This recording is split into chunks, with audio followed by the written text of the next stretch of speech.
All right, ladies, thank you for joining us. This is Friendship Mixers, which is all about promoting healthy female friendships and opportunities for you all to make new friends. Usually it's a fun time, it's a social time.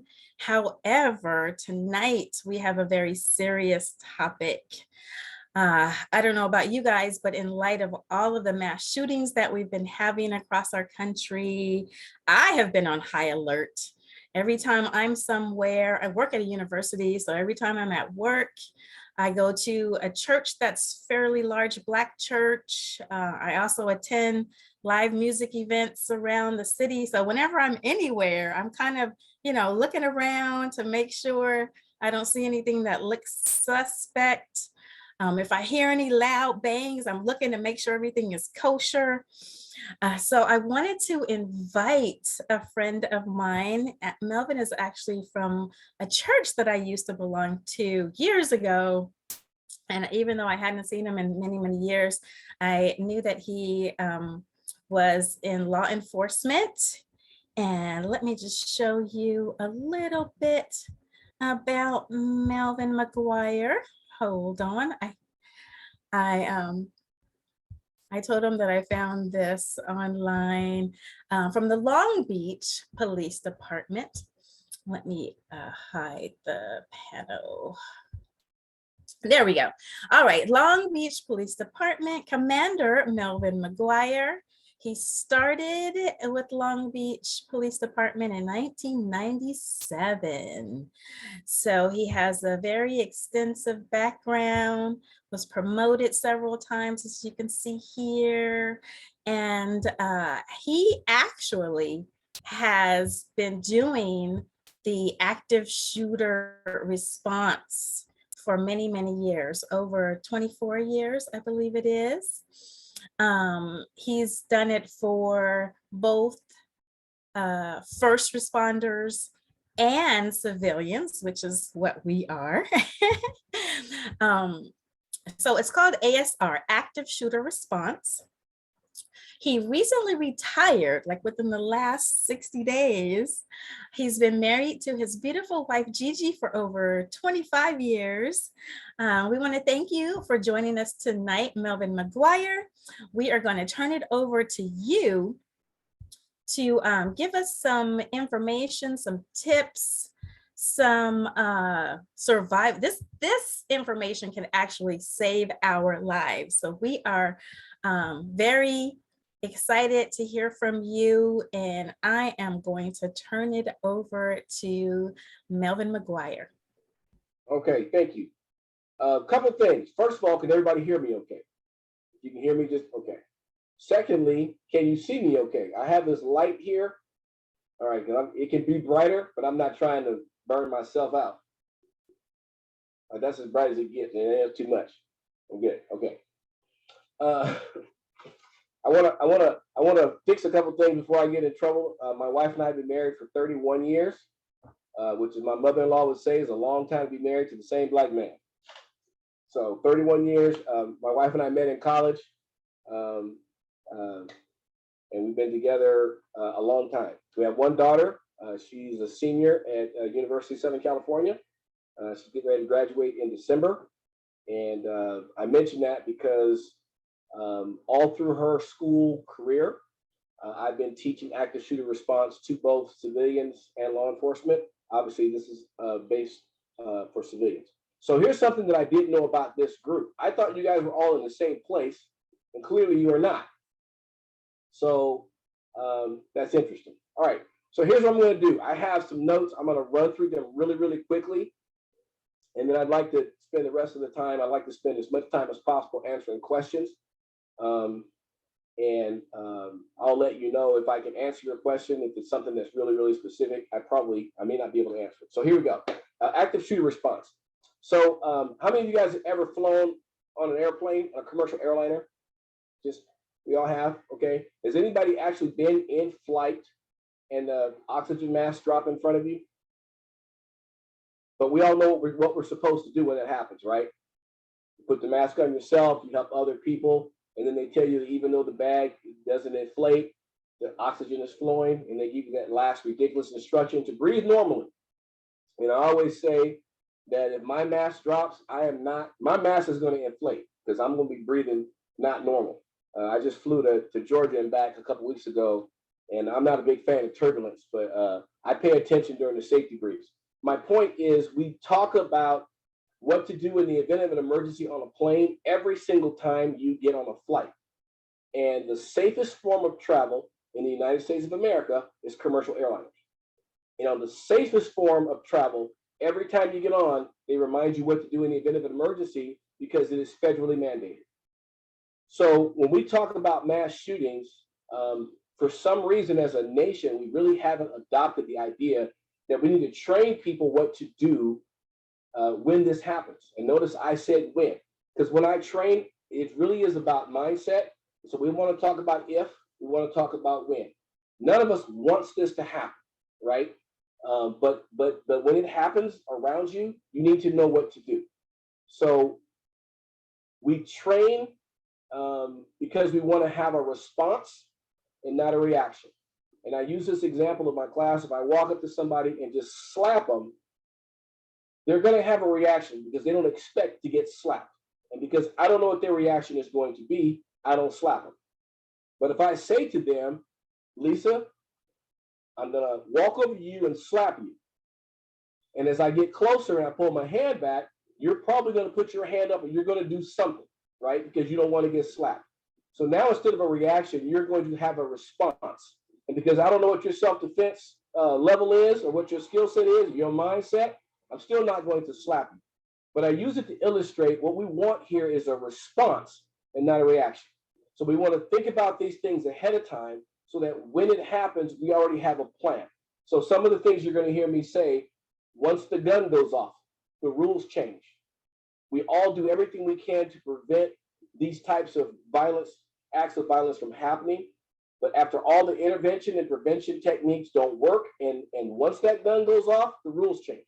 Now it's about survival. It's just about survival, and every life counts, okay? So one of the things I like to say is if you think about it, you'll talk about it. And if you talk about it, you're training for it. And if you're preparing for it, that's training. So an incident happens in Buffalo. We talk about it. Oh my God, when was the last time I went to the grocery store? What would I do if that was my grocery store? Where would I go? That's training. You're getting your mind ready for if something happens, what am I going to do? Uvalde happens. If you have kids or grandkids who are in school, you start thinking about your kids' school. If this happens at my kid's school, I'm going to be one of those parents that they're going to have to put in handcuffs to keep me from going over the wall to go get my baby, right? We talk about that kind of stuff. And so every time one of these incidents happen, we have what I call the water cooler conversations at work.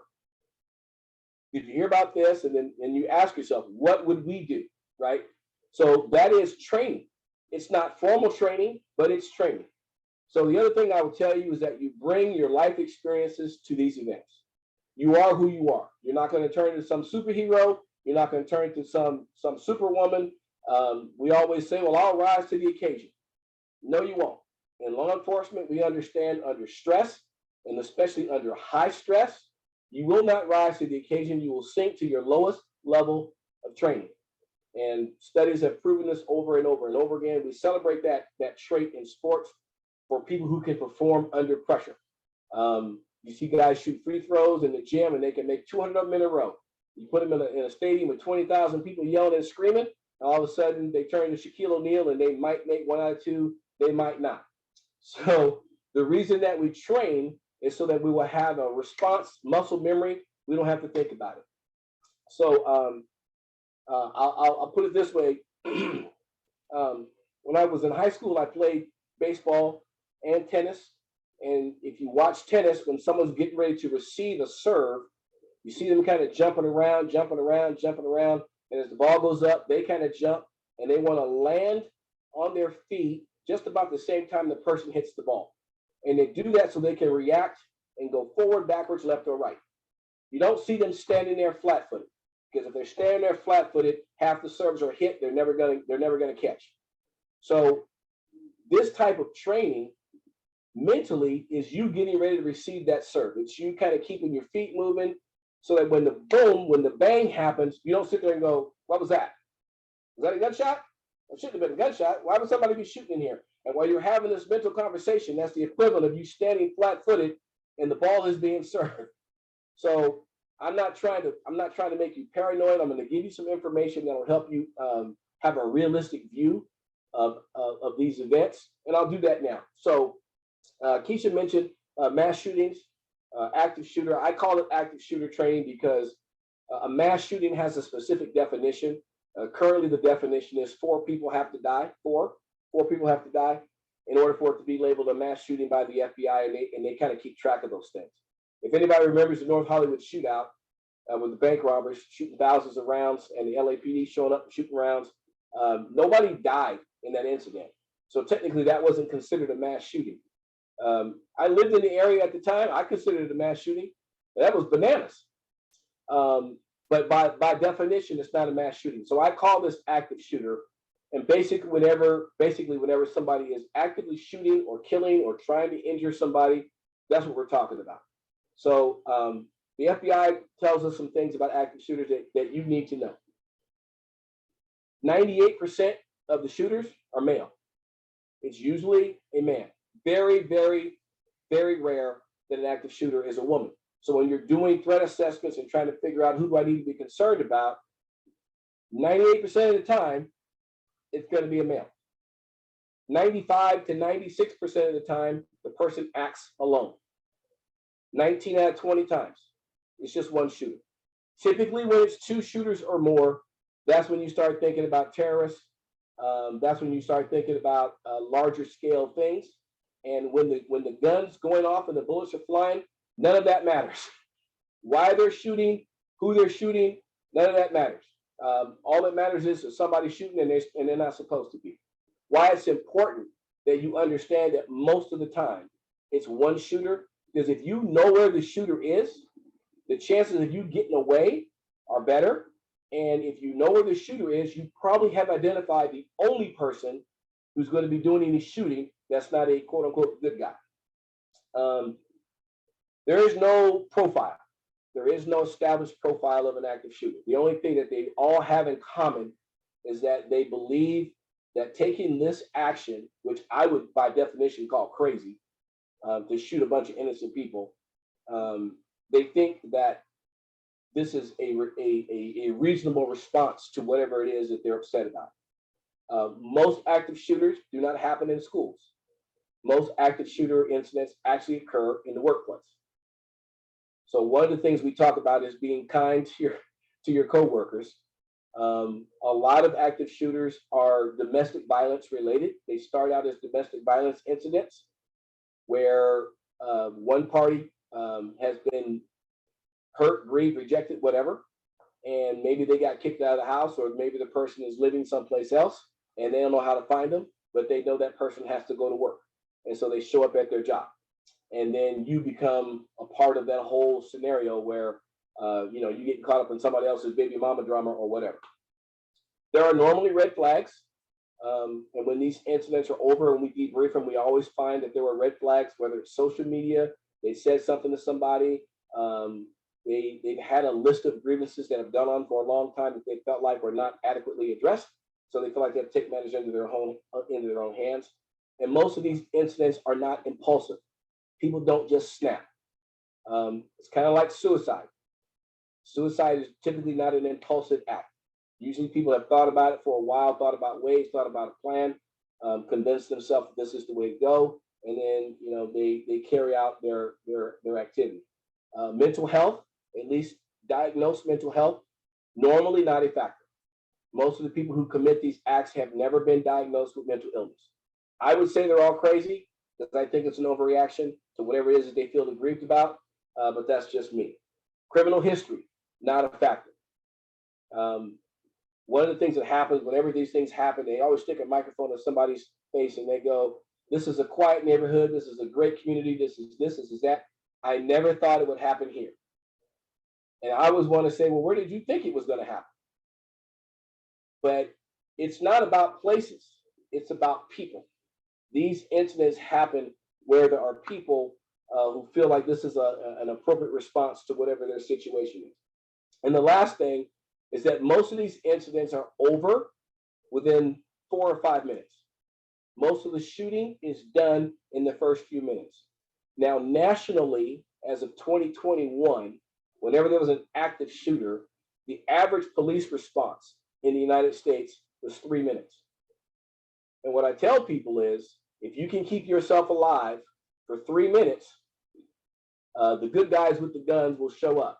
Now, in most cases, they're going to come in and they're trained to engage the shooter. There are a couple of notable exceptions, Parkland in Florida and Uvalde in Texas. And we can talk about those details later if you want, but cops are trained to engage they're trained to find the threat and engage the threat.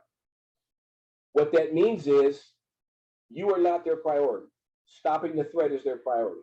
So if you're injured or if you're around someone who's injured, if you know basic first aid, if you know how to keep people calm, if you know how to keep people quiet, remember I said you bring your life experience to these events.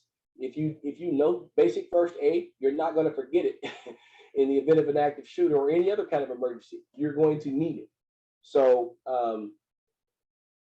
the police response is to stop the threat. So you may have to administer first aid or help somebody stay calm or help somebody stay quiet. And typically, if you have to do it for 3 minutes, if you can do it for 3 minutes, if you can survive the first 3 minutes, you're probably going to survive. The odds are hugely in your favor that if you can make it through the first 3 minutes, that you're going to make it altogether. So what do you do in those 3 minutes? In every class that talks about active shooter response is based on 3 words: run, hide, fight.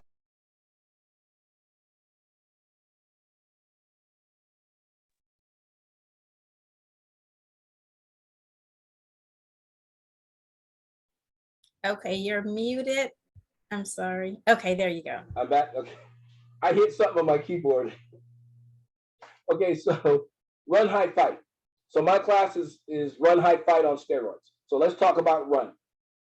Most of us have ever been to a house party or someplace and somebody says, hey man, we got to go to the trunk, or I'm going to the trunk, or when the police come and they say we got to shut the party down, and then they leave and then they come back.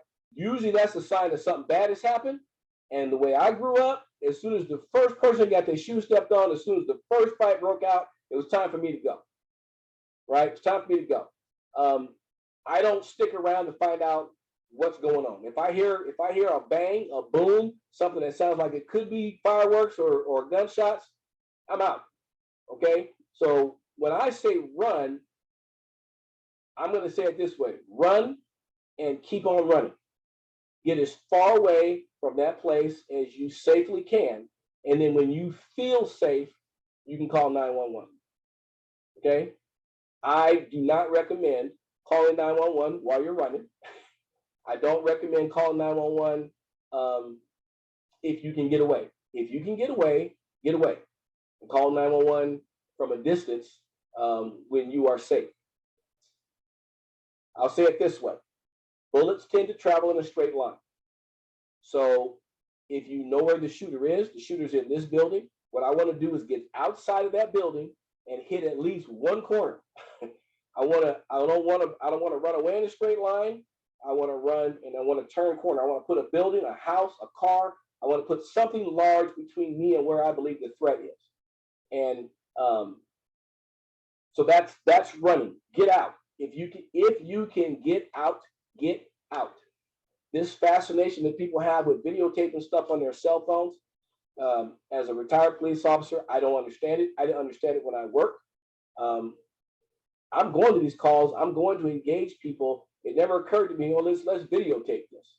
So if you can get out, get out. Running is kind of obvious. Okay, the second one is hide. And I actually prefer the term barricade. Hiding works. People have survived active shooters because they hid and the shooter never saw them. Okay, that's hiding. Get someplace where they can't see you. If you can see them, they can see you. So get someplace where they cannot see you. If you can lock yourself in a room, an office, a closet, a bathroom, do that. We've been studying active shooters for the last 2 decades at least. We cannot find a situation where a person was shot or injured after they locked themselves in a room. Okay? Most of these people are trying to shoot as many people as possible, as quickly as possible. So they're not necessarily trying to do a whole bunch of searching.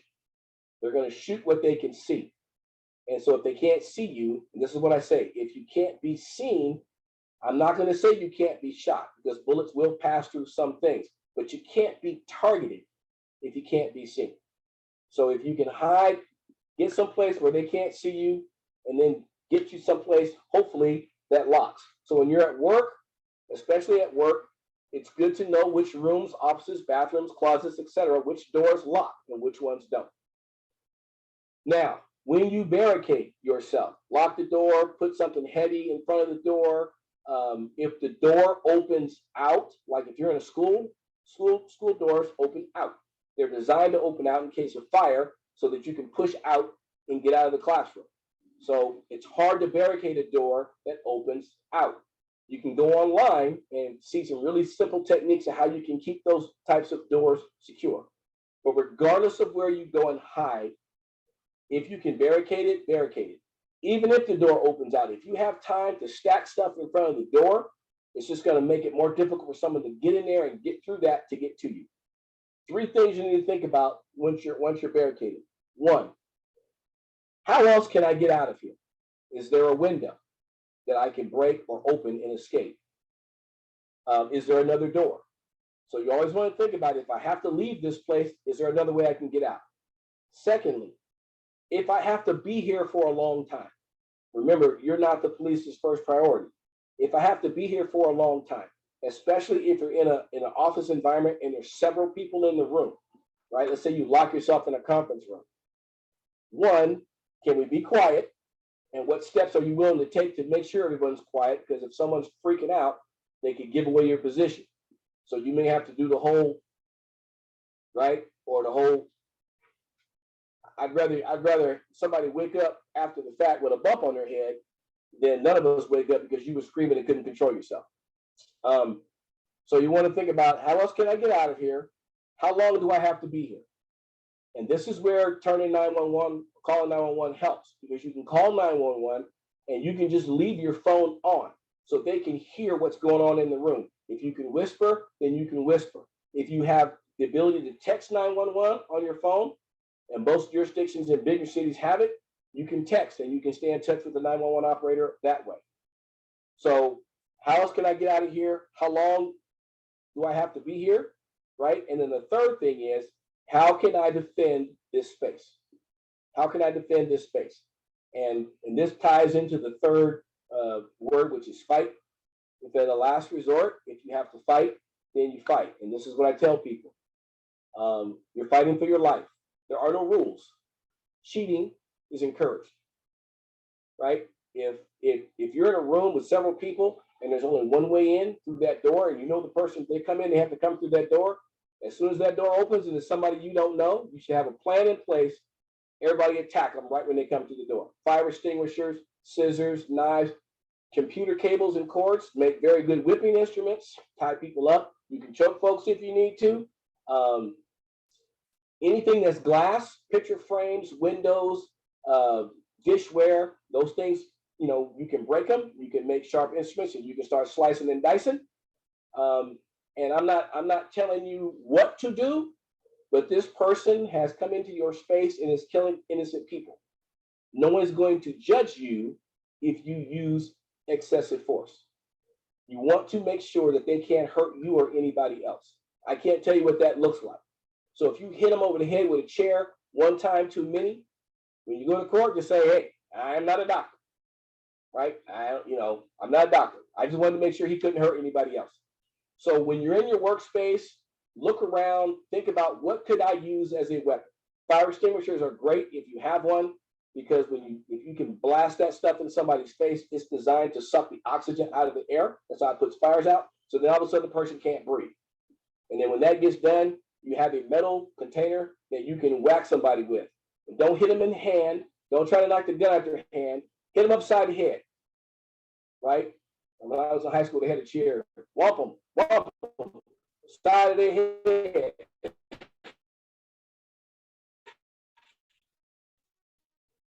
Hit them again, and hit them again.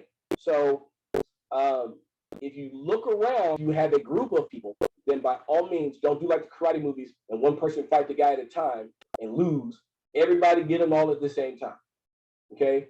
Now, when you're sitting in a place and you're waiting for help, or you're waiting, and God forbid the guy's going to come towards you, be thinking about your plan. This is what we're going to do. I'm going to hit him with the chair. You hit him with the fire extinguisher. You get close and start cutting his throat, whatever. But everybody get somebody. Don't let them shoot. That's how that goes. Okay. So that's run, hide, fight in a nutshell.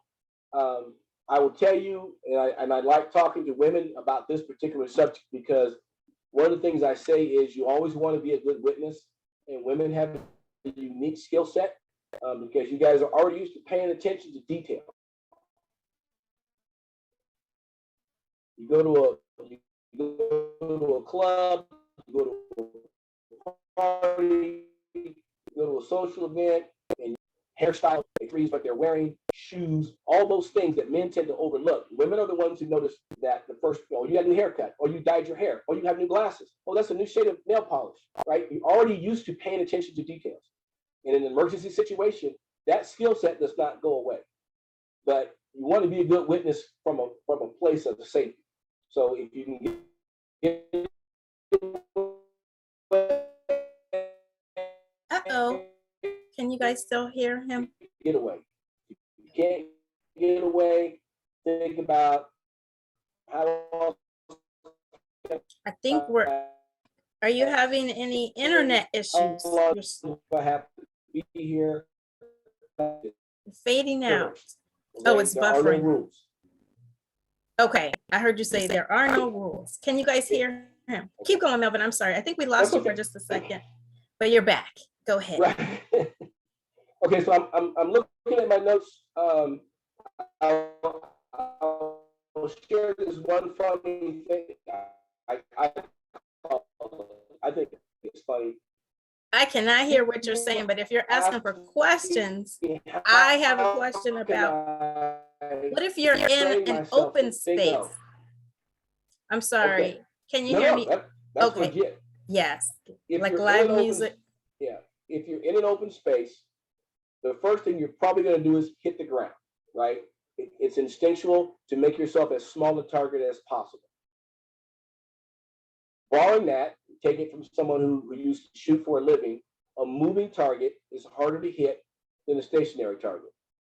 But if you're going to move, it's kind of like when you're playing tag when you were a kid. You don't want to run in a straight line.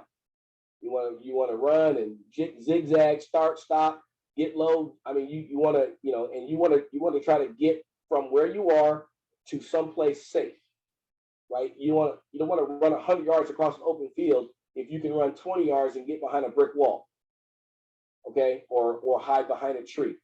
If you have a car or something that you can put between you and the threat, get behind that, then run away, keeping that object between you and the person that is the threat. So, and again, some of it is just situational awareness. And I'm not saying every time you walk into an environment, you got to scout everything out. But if you pay attention to these things and you think about it ahead of time, when it happens, your mind will not stop working. And that's where I want to get to, is that you always have options, right? If you can't run, you can hide. If you can't hide, you can fight. And even in the midst of those things, you want to keep your options open. So a lot of people, because they're not prone to violence, thank God, they ask me, how can I train myself to think and operate under pressure? And what I suggest to people is, in your free time, your social time, play board games, taboo, charades, any kind of a board game that has a clock, because the clock adds pressure.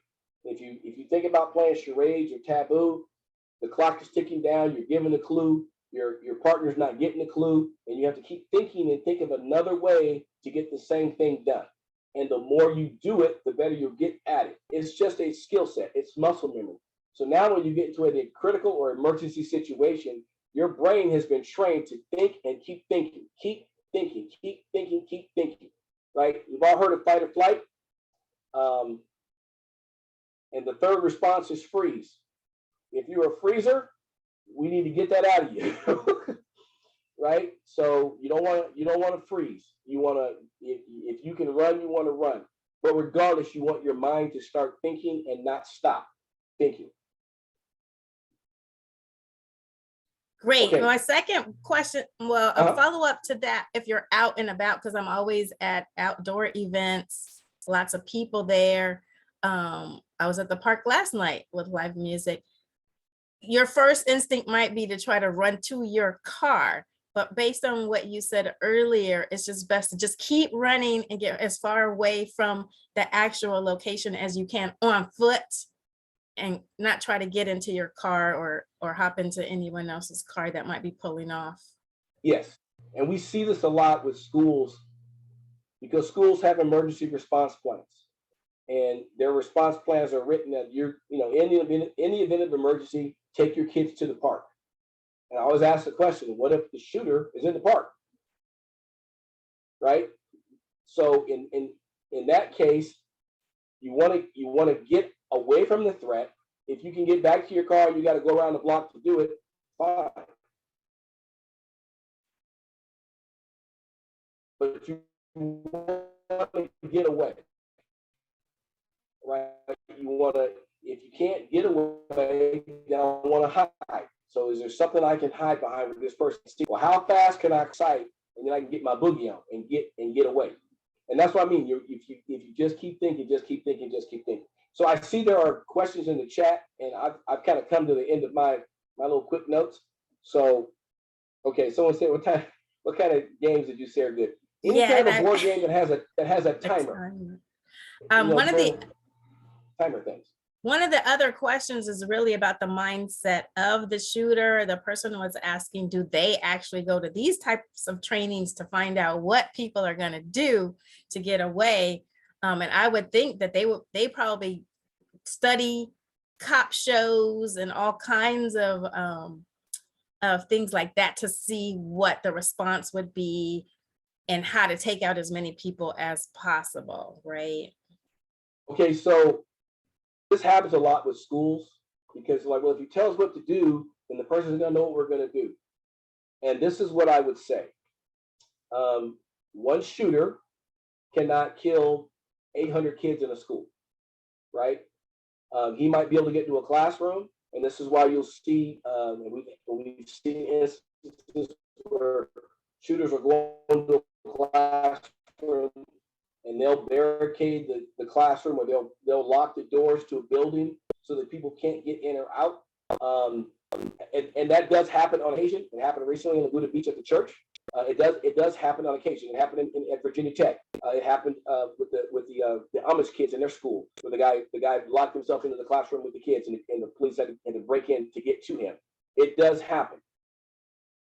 I still would prefer that we as a nation, as individuals, be trained in what to do. Because if you continue to keep your mind working, even though the person's chained the doors or locked, oh, the doors are chained. Okay, then I'll take a chair and break out a window and climb out the window. I'm not going to give up just because he chained the doors, right? That's what I'm talking about. Keep your mind working. Keep your mind working. Most of these events are planned to some degree. A lot of incidents, especially at schools, the shooter is a stranger, not a student, it's a stranger to the school. So they may not know the exact school layout. And yes, sometimes they do make plans to be there for a while and make it hard for someone to get to them. But if the school is trained and the school personnel are trained, then their training is still going to overcome most of what this person does. Those are just the facts. So I will say this too. In this particular topic of our profession, unfortunately, we measure success or failure sometimes by body count. How many people actually got shot or killed? And what we've learned is businesses and schools, places that have gone through some type of emergency response training, they fare better because you have more people who know what to do than everyone just trying to figure it out on the fly. Okay, so so that's my answer to that. It does happen. Someone said I can't hit the bad person with the chair as many times as I want. Oh, so what I mean by that is if someone comes into your office and let's say they're not shooting somebody, let's say they have a knife and they're stabbing your receptionist, and you come up behind them and you hit them upside the head with a fire extinguisher, and they kind of stand there dazed. Hit them again. You want to make sure that they can no longer do what they're doing, right? So you want to probably render them unconscious or as close to unconscious as you can figure out. Get the knife away from them. Somebody grab a computer cord, tie them up, right? If the fingers and the hands start turning blue, that means you're doing it right, because you don't want them to get away. This is not a movie. This is real life. Okay. I'm not telling you to kill anybody. I'm not saying that. I'm saying make sure they can't hurt anybody else. So don't make it seem like, well, I hit him once, that should be enough. Hit them 2 or 3 times. Make sure they're down and they can't, and they're no longer a threat. Okay. And while someone's tying them up, you hold the chair or the fire extinguisher just in case you have to hit them again. That's what I'm talking about. I really like how you mentioned the teamwork, because I hate when I'm watching movies and it's like one person is just looking. It's like, why don't you help the person? Get him, pick up a chair and hit them. So very good, very good. I put a question in about us being armed. Some of us might actually feel inclined to learn how to shoot ourselves. Some of us might already know how and have guns. But what do you recommend about that? Hearing so much, you do feel like, I need to get something to be able to fight back. Okay, so that is a whole topic, right? Another a whole training in and of itself. This is what I will tell you. This is the United States of America. We currently still have a Second Amendment, so you do have a right to self-defense. If you feel like, and whatever, whether it's pepper spray or a firearm, whatever method you choose, make sure that you are trained, that you go to some type of safety class, and you go to a class that teaches you your legal obligation and your legal responsibilities. Okay? Obviously, police officers go through a lot of training with firearms, but we also go through a lot of training about the liability associated with using those firearms. You are responsible for every single round that comes out of that gun. So, and so what you want to be able to do is, if you carry a firearm, you want to be able to hit what you're shooting at. And then you need to know what to do. If you have to shoot somebody, you need to know what to do afterwards. So it's too much to go into right now. I know a lot of women sometimes are intimidated by guns. I understand that. I had never really shot a gun before I became a police officer. And so I will tell you that if you haven't done it, you might want to go to the range and sign up for a class. Do it for yourself. Some people find it extremely empowering. It's a lot of fun.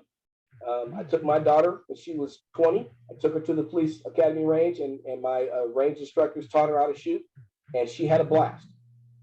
She really, really enjoyed it. And she was like, I want to do this, but I'm not really sure how I'm going to react to it. And so go to a professional, right? Don't just go out there with so-and-so. Go to a professional who can explain to you all the ins and outs, the pros and cons. And then, you have to be aware of what your local laws are with respect to when you can carry it, where you can carry it, all that kind of stuff. But I would never tell somebody no, because when seconds count, the police are minutes away. So do the math. You have to be responsible for yourself and the people around you. Thank you so much. We have about 10 minutes left, so I did want to find out if there were any questions from any of you ladies before we let Melvin go. Hi, Kiki. I just wanted to ask a question. I might be off topic if it is. I can do it. I'm sorry. I'm looking in the chat. It says Uh-oh. Can you hear me? Yes. Hi, so I might be off topic, but it is, I apologize.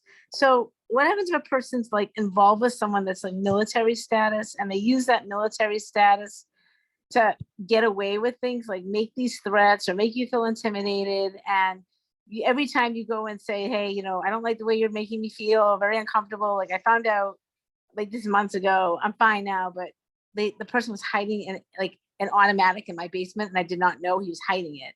He's, well, I have a license to use it because I'm military. So I had the police come down and like take it off premises. And he made this whole excuse that he's military and he has a reason to carry it. And I said, well, he needs to be off premises. Like he can't be on my property with this, like this automatic weapon, but he got away with it. And so because he had this military status, that was his like excuse he kept using and making me feel really intimidated.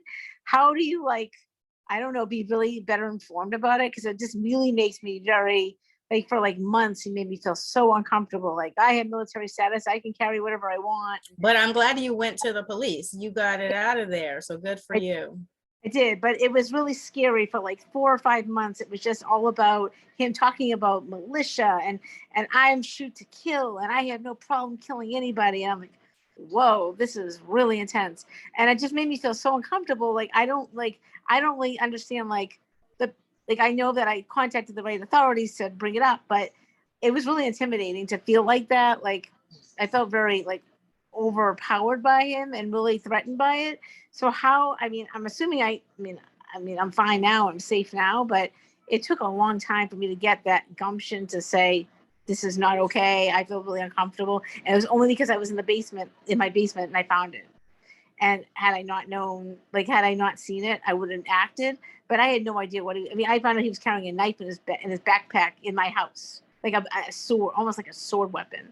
And it made me feel so uncomfortable. I just don't know how to, like I said, I assume I acted the right way because I'm safe and I'm alive and everything. But what do you do when someone, I mean, is there a law that someone can be like questioned, like, is it okay to be carrying this stuff in someone's house? Like, do you know what I mean? Like, I understand he's like, I can't go anywhere without feeling protected. Like that was his thing. He would carry around and wear body armor. It was the strangest, weirdest thing. It just made me feel so uncomfortable. And so I don't really know how, like, I don't know how to navigate. Like, I hope I navigated the right way. I'm assuming I did. But okay, let's let Melvin answer the question. Thank you, Elizabeth. So if the person is active duty military, you can report them to their chain of command and explain how they're making you feel uncomfortable. If they are not, and they don't have a legal standing to live in your house, if they're just a guest or a friend or a visitor, if you don't want that in your house, you don't have to have it in your house. I think you did the right thing by calling the police. And then if the person's wearing body armor and they're making those kinds of statements, that's the kind of thing where we say, see something, say something, and let us know, so that law enforcement can do what we call a threat assessment and figure out, is this person really presenting themselves as a threat? And if so, then we have an opportunity to intervene. And this is something that most Americans don't know. Most mass shootings never happen in this country because somebody saw something, they said something, we do an investigation, and we find out this person was planning something and we stop it ahead of time. I would tell you in the 10 years I worked on high school campuses, we probably stopped 15 to 20 legitimate active shooter incidents from ever happening because the kid was bragging about it on social media, or he brought the gun to school, or he told his friend, they told somebody, it got to us, we investigated it. And we were able to find out, yes, they did write a manifesto. Yes, they did have a kill list. Yes, they do have access to guns. And we were able to intervene. So what I would tell you in general is, do not ignore your instincts. Do not ignore your instincts. If someone is making you feel uncomfortable, then you do what you need to do to remove yourself from that situation. If it's a relationship, you need to ask yourself, is this relationship worth me getting hurt or possibly dying over? If not, and it's not, then you need to get out of it.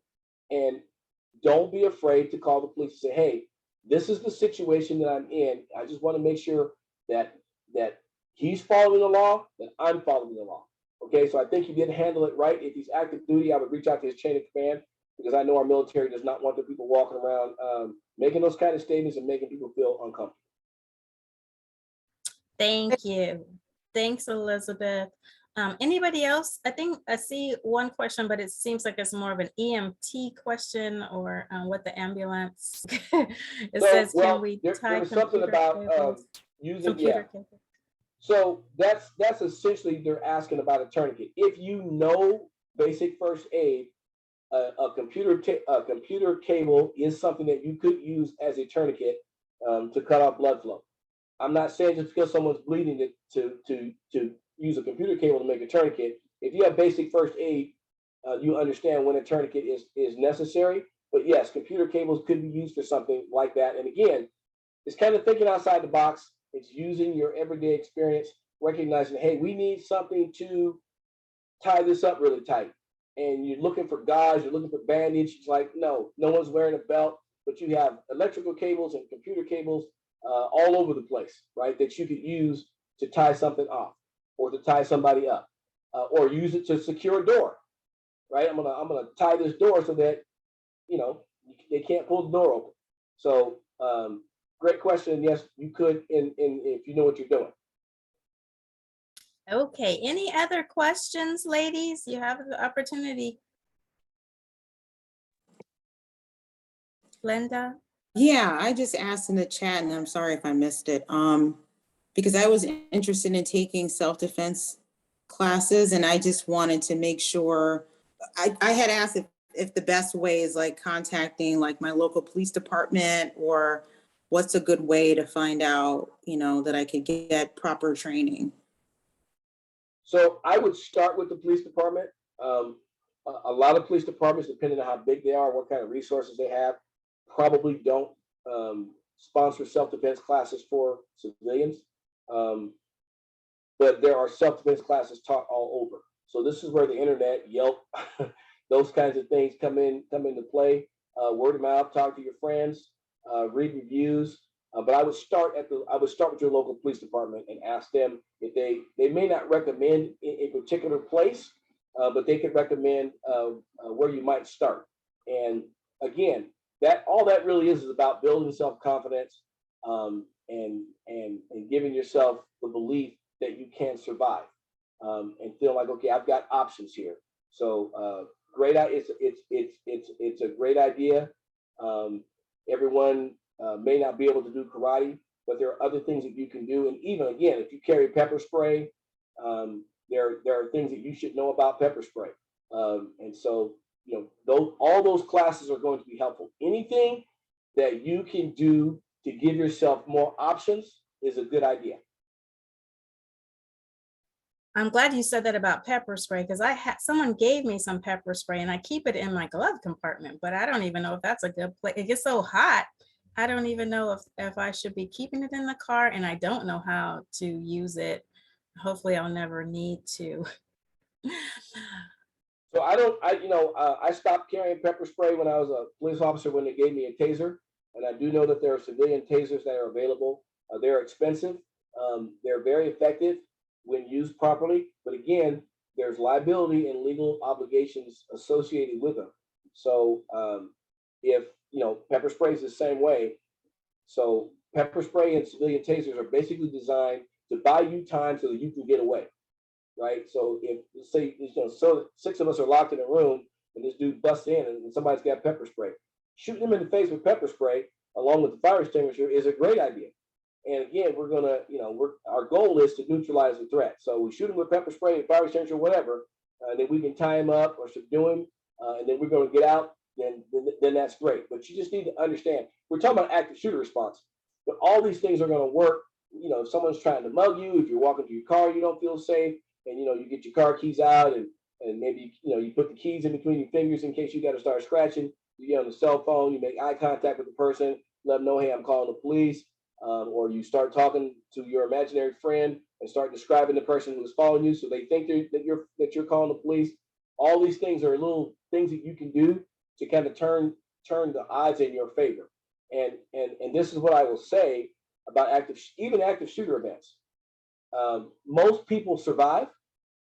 We always hear about the victims, and that's rightfully so. but most people survive. And I always say, forget the odds, the facts are in your favor. The facts are you're probably going to survive. And even if you get shot, there's a very, very, very good chance that you will survive. Okay. So, and in my class, I talk about people who get shot in the head and they've survived, people who got shot multiple times and they survived. And I always ask this question: what have people done to survive an active shooter event? They have run, they have hidden, they have fought back, they've played dead, they've gotten shot, they've administered first aid to themselves, they've administered first aid to others. Some people have done everything wrong and they have survived. Other people have done everything right and they haven't survived. Okay, such is life. You want to give yourself every chance to survive. Again, when the gun goes off, the rules change. And now it's about survival. We don't care why, we don't care who. I just want to know where they are and what can I do to get through this. Thank you so much. My mom always told me, don't get in anybody's car. I don't care if they have a gun, a knife, just let them shoot you right there because you might survive if they just shoot you and then they leave without you. If they take you, you don't know what they're going to do to you, and that'll be much worse. So, yep, you can survive a gunshot. Can I ask a quick question, Kiki? Okay, last question. Last question.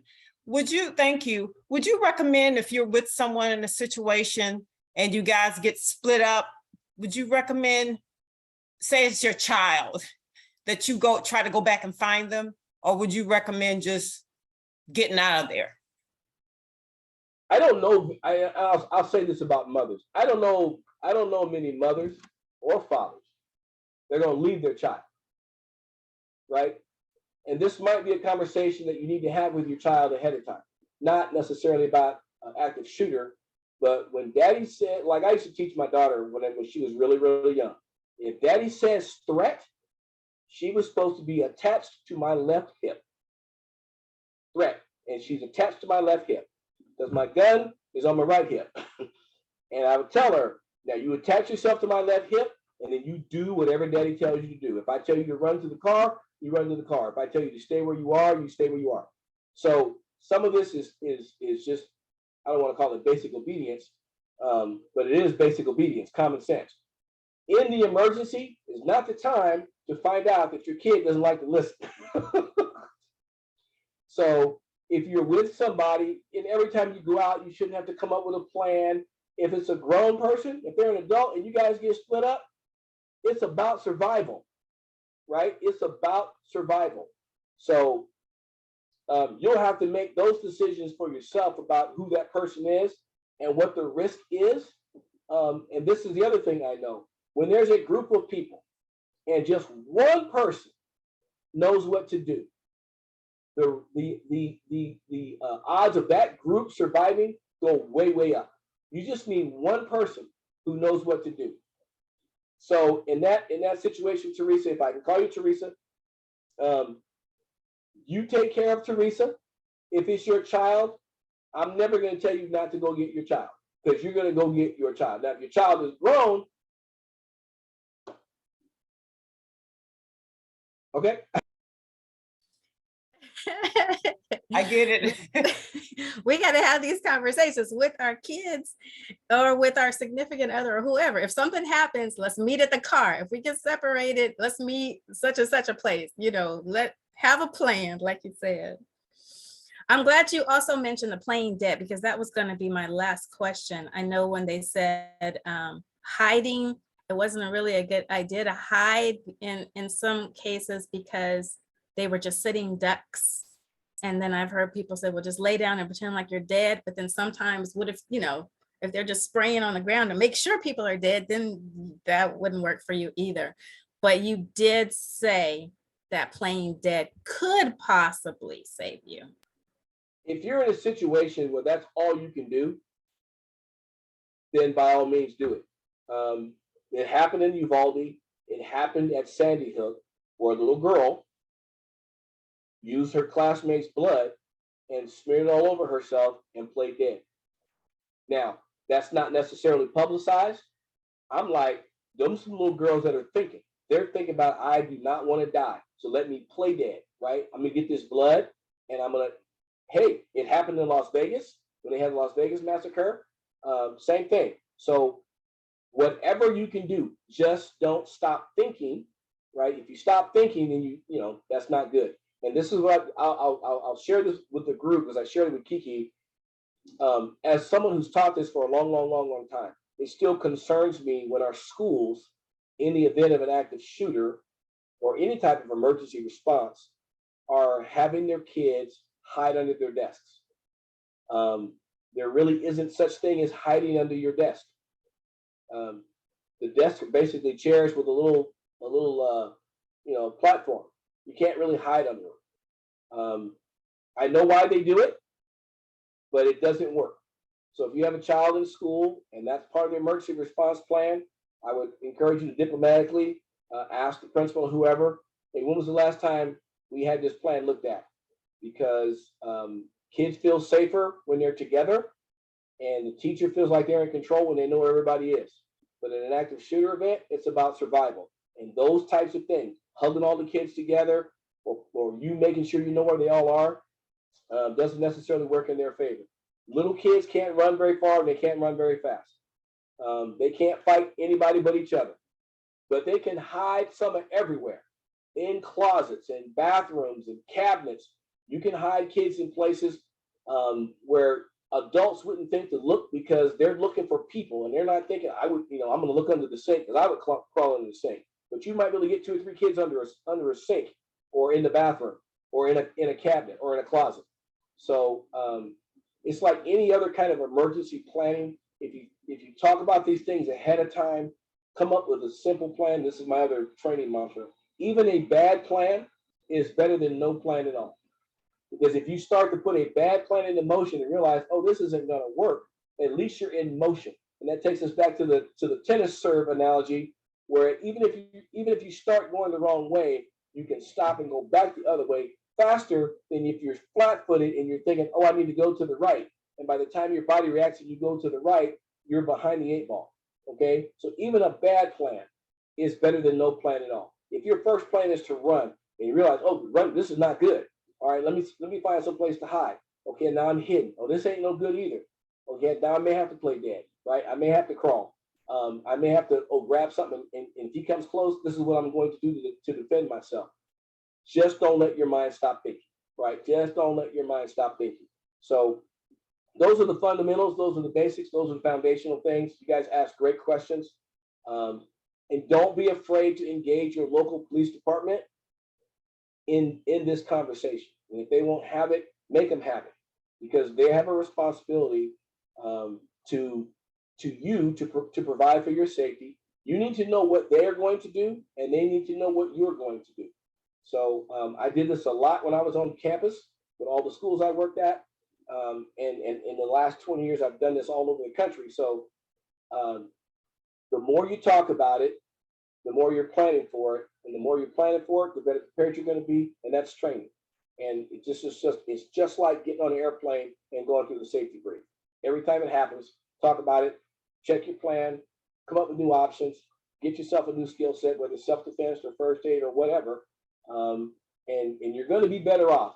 I guarantee you're going to be better off. And I'll close with this. The greatest weapon that anybody has in these events is their mindset. If you're not afraid to die, and I'm not talking about us, I'm talking about the shooter. If they're not afraid to die, there's really not much you can do, right? But if you have the mindset that you're not going to kill me, even if you shoot me, I'm going to survive. That's your biggest weapon, is your mindset. I'm going to figure out a way to get out of this situation. Your chances of survival have gone way up, as opposed to somebody who's completely unprepared, and they're going to spend the first 3 or 4 seconds trying to figure out what's going on. And that's distance that you could have been using to get away. Okay. Thank you so much, retired police officer, Commander Melvin McGuire. Thank you. And thank you, ladies, for coming tonight. Hopefully you learned something. It could save your life. All right, good night. Thank you. Thank you.